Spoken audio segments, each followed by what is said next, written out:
Nako, heto na mga kabayan, sa wakas, AFP at PNP umaksyon na. Aba, gagawin na ang tama. Bumaliktad lahat. Marcos resign now. Nako, yan po ang ating alamin mga kabayan sa video ito. Pero bago po natin simulan yan, palike naman ang video ito. Malaking tulong po yan.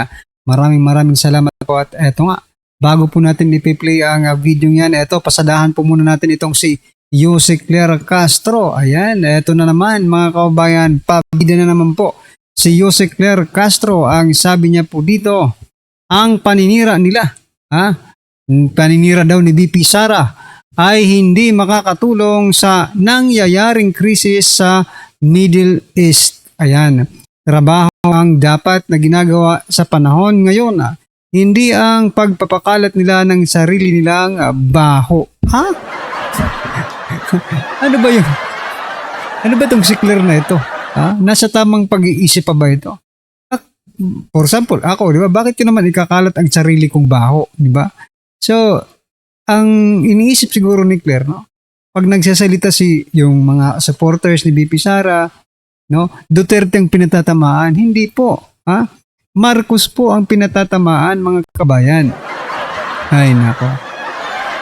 Wala talaga ito si Claire, walang ano. At bakit si VP Sara ang magtatrabaho para i-solve yung crisis ng Middle East, di ba? Kung si Trump nga at yung Iran hindi nila ma-solve yung problema nila .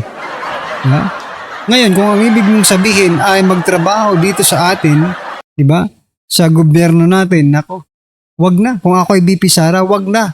Wag nang makipag plastikan dito sa mga administrasyong ito. Bakit?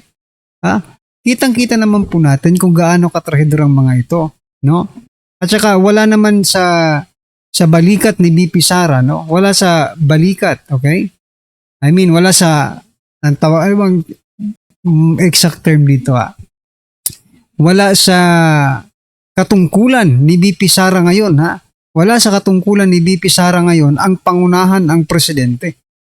May presidente pa po tayo . Not unless kung umaamin kayo, Claire Castro, na wala na tayong presidente. Dapat na talagang magtrabaho si VP Sara, ba? Pero may presidente pa po tayo at sa kanya po umaasa ang taong bayan, hindi po kay VP Sara. Dahil vice president lang po siya, mga kababayan. No?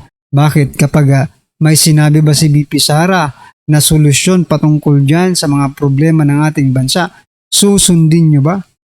Diba? I-accept nyo ba yung suggestion na? Hindi. Bakit pa ako mag-iisip kung ako si VP Sara?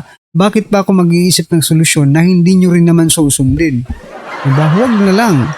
Ito pong naging komento ng ating mga kababayan patungkol po dito. Sabi po ni Brenes, Biernes, Victorio, ayan. Chucky Claire, masakit talaga pag totoo, ante. Ayan.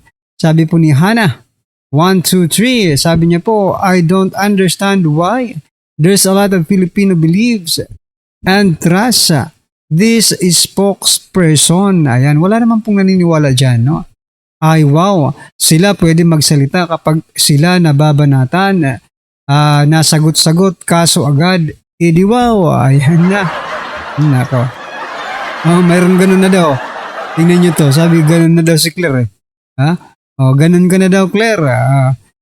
Sabi naman po dito ni Domingo, malayo si Lustay Piatos kay VP Lenny. Talaga, si VP Lenny kahit na hindi binigyan ng pagkakataon ni Digong na makapagpakita ng kakayahan, ay patuloy na kumikilos at gumagawa para sa mga nasa laylayan ng lipunan. Ginagamit nyo na naman yung laylayan ng lipunan, yung taong bayan. Ako, Domingo F. Villaperte. Ang ganda ng pangalan mo, pero wala, iwan ko sa'yo. Ano bang ginagawa nila ngayon kay VP Sara? Sa palagay mo ba makakapagtrabaho pa si VP Sara sa ginagawa nila? Diba? Nako. Nagtatrabaho naman ang busy. Una pa nga . O pag may nasusunugan, pag may nababagyuan, una pa ang opisina ng vice presidente na kumikilos kaysa sa presidente. At na-witness na po natin yan, diba? Ay, nako. Ah, sabi po dito ni Evelyn Urao, saan at anong trabaho ma-offer mo ninyo sa mamamayan? Kayo lang ang may trabaho, hindi lang sweldo ang nakukuha, pati maleta. Hay, ayan na. Ito, para sa iyo to Claire. Yan basahin nyo na lang mga kaubayan kasi ayaw kong bigkasin, baka masaktan lang. Si Claire, ayan mga kaubayan. Ano po ang inyong opinion dyan mga kaubayan? Just comment down below at eto. Pasadahan din po natin itong si President Bongbong Marcos Jr. Sabi naman po dito ni President Bongbong Marcos Jr. Ang bawat desisyon na ginagawa natin ay may iisang layunin lamang. Maprotektahan ang Pilipino Saang banda ng ginagawa ninyo? Saang banda ng ginagawa ninyo ang poprotektahan ang mga Pilipino? No? Ay nako. Mula po ito sa Batas PH, sabi po dito, President Ferdinand Bongbong Marcos Jr. emphasized that the government remains focused on a single goal, prioritizing the welfare of the Filipino people amid the continued surge in petroleum prices. Alam mo, mag-iisang buwan na yung crisis, no? Pero hanggang ngayon, nagmi-meeting pa rin sila. Wala pa rin masyadong nakikitang solusyon ang taong bayan. Ako po. Anyway, ito pong naging komento ng ating mga kabayan. Sabi po dito ni Christian Carlo, protektahan ang may-ari ng oil industry, pati mga oligarko, correct. Diba? Kasi sabi nga nila, no? Sabi nga sa report, binabalanse nila. Nang hindi naman daw malugi yung mga oligarko. Para hindi raw maghirap yung mga oligarko. Di bali na maghirap ang mga Pilipino, wag lang yung mga oligarchs. Tamang-tama kayo po dyan, Pangulong Bongbong Marcos, solid kami always forever, God bless. Sabi po ni Gonzalo, bangag din itong si Gonzalo Lomba, ayan Kahit papaano gumagawa sila ng aksyon kahit nilalait nyo. Siya, tuloy ang mga plano dahil di naman niya kontrol ang war ng Iran, Israel at US. Ang tanong, yan lang ba ang problema ng bansa? Before pa tayo magkaroon ng crisis, mga kababayan, sa oil, may mga problema na pong kinaharap ang ating bansa. Diba? Especially yung flood control scandal na hanggang ngayon ay mukhang ititigil muna ni Lacson, mga kababayan. Yung April 14 hearing ay ititigil muna ni Lacson, mga kababayan. Sabi po dito ni Ricardo Tarantado, anong maayos na pamumuhay, mga mahihirap na nga kami. Lalo nyo pang ibinabaon sa kahirapan. Utak mo wala sa ayos, bumaba ka na please. Tama na, sobra. Kaya dapat magpahinga ka na. Ayan na mga kababayan, pinagpapahinga na po si Presidente Bongbong Marcos Jr. Sabi naman po ni Lensley, Marcos, puro kabaliktaran ng mga layunin mo. Naghihirap na ang bansa dahil sa sakim ng mga kamay hawak na malalaking negosyante ng gasolina. Isang side lang ang gusto mong protektahan. Correct. Kanino kayang side? I'm pretty sure that it is not our side, mga kababayan. Ano po ang inyong masasabi dyan, mga karabin natin? Just comment down below at eto nga. Panoorin na po natin at bigyan natin ng reaksyon ang video ito. Pasok! Ito ang nakakagulat, viral trending ngayon sa mundo ng social media, ang di umano'y balitang unahin ang kapakanan ng sambayan ng Pilipino, hindi yung political ambition ng Pangulo. Ito ang naging panawagan ng marami sa ating mga kababayan sa ating mga kasundaluhan matapos nga maglabas ng official statement si Vice President Sara Duterte sa mismong araw ng Kagitingan, kung saan nanawagan din ito sa mga men in uniform na protektahan ang ating soberanya. Kaya nga dahil dito ay marami sa ating mga kababayan ang galit at napasigaw na lang na kailan ba talaga magigising ang mga men in uniform. Gayong kitang-kita at ramdam naman talaga na hirap na ngayon ang sambayan ng Pilipino dahil sa kaliwat kanang nangyayaring nakawan sa kaban ng bayan. Kaya sigaw nila ngayon, men in uniform, gumising na kayo. Pero bago ang lahat mga kapinas, kung bago ka pa lang sa namin, ay huwag mong kalimutan mag-subscribe at pakiclick na rin ang notification bell para mas maging updated ka pa lalo sa lahat pa ng bagong videos na i-upload namin. At yun na nga mga kapinas, protektahan ang ating soberanya. Vice President Sara binigyang diin ang tunay na kagitingan. Sa paggunita ng araw ng kagitingan yung April 9, 2026, nagbigay ng direktang mensahe si Vice President Sara Duterte na ang tunay na kagitingan sa kasalukuyang panahon ay hindi lamang nasusukat sa laban sa digmaan kundi sa matibay na paninindigan na ipagtanggol ang soberanya ng bansa.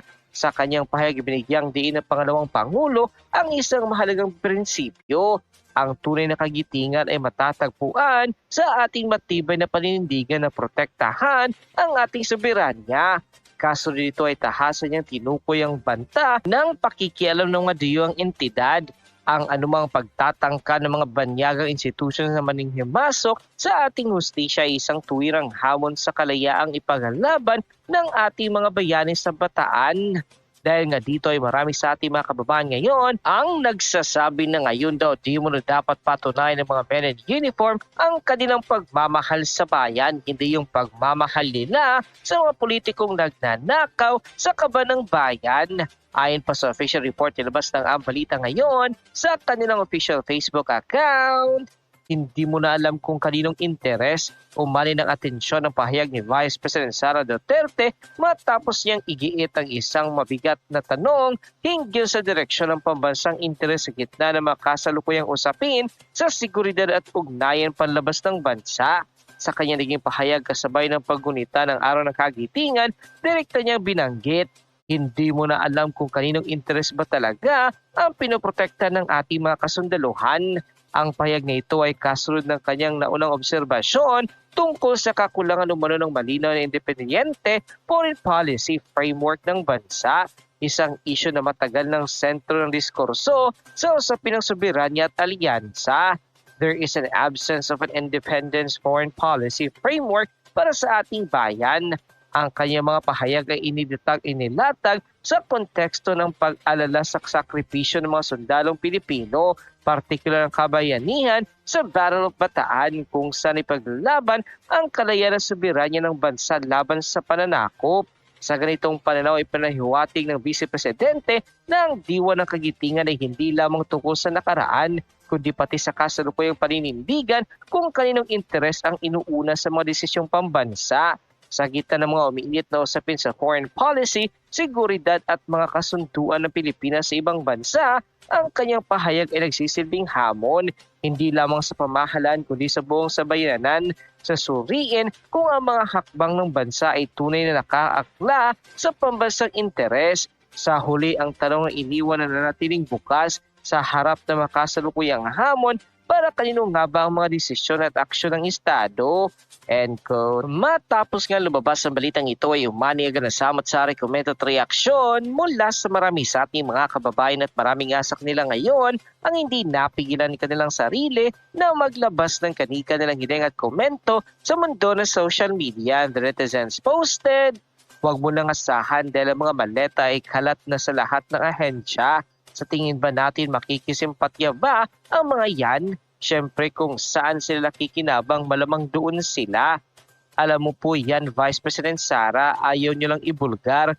Ako sa nakikita kong pinoprotektahan ang nagsusulong ng maleta ay siyempre po pera-pera ang labanan. Halatang halata ba? But may hangganan ng maling gawain. God will never leave us. Ang Ama sa langit ay nakamatyag sa lahat nating gawain."